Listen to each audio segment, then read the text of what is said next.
Fredo Benitez, again, Town Attorney. I just wanted to make sure that the council was aware of a couple factors before they made a decision, and I say that respectfully, Your Honor. I know that several weeks ago, Councilwoman Dow raised the issue of maybe adding provision in the ordinance that deals with requiring applicants for tax abatements to, whether it be an improvement or whether it be new construction, to set aside, if you would, that's, you know, that's just a term I'm using tonight, not necessarily a legal term, set aside, if you would, 20% of that work for Roselle residents. I just wanted to make sure that the council was aware that upon my review this evening of the proposed ordinance, that language was not included, Your Honor.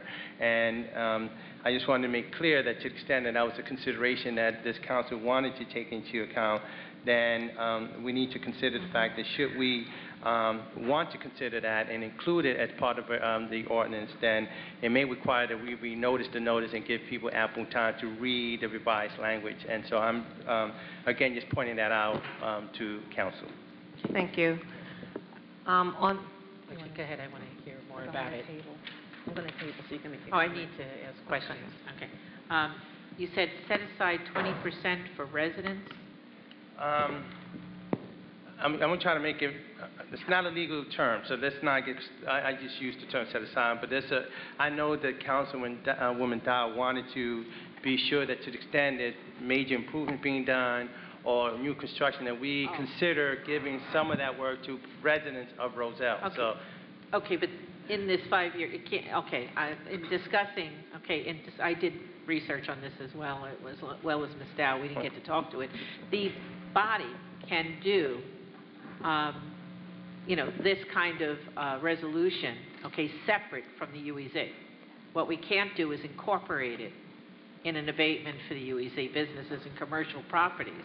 If we're considering a abatement plan for the type of, you know, similar to these abatements for residents, that has to be something that is discussed and followed up separately, maybe in a workshop meeting. And I agree that's something that we should look into, and possibly we could have our tax attorney come, because I spoke with him at great length about this, to come and do a proposal or suggestion or just discussion with council during the workshop, you know, on this matter, because this is very exacting.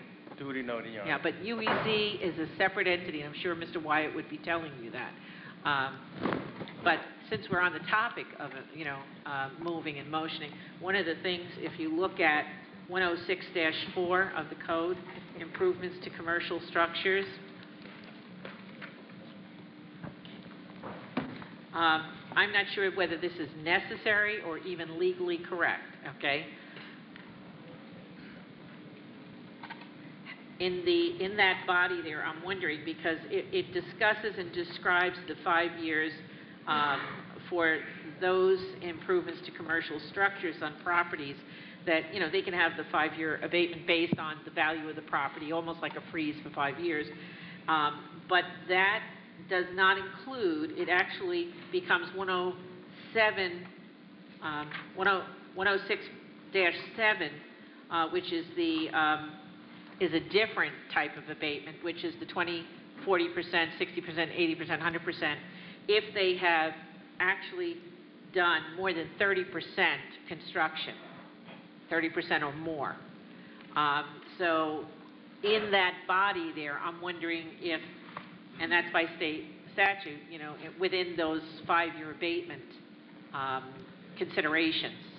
So I'm wondering if Ms. Dow isn't correct, and maybe we should, you know, table this for further research on that, and whether or not it would be appropriate once Your Honor has an opportunity to see if that needs to be in it for clarification.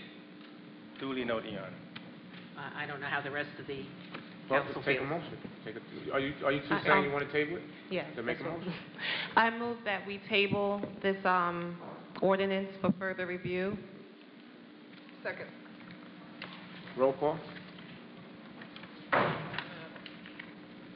You all right? Councilwoman Dansereau? Aye. Councilwoman Dow? Yes. Councilperson Ricks? Yes. Councilwoman Turnage? Yes. Councilman Howie? Yes. Motion to table passes.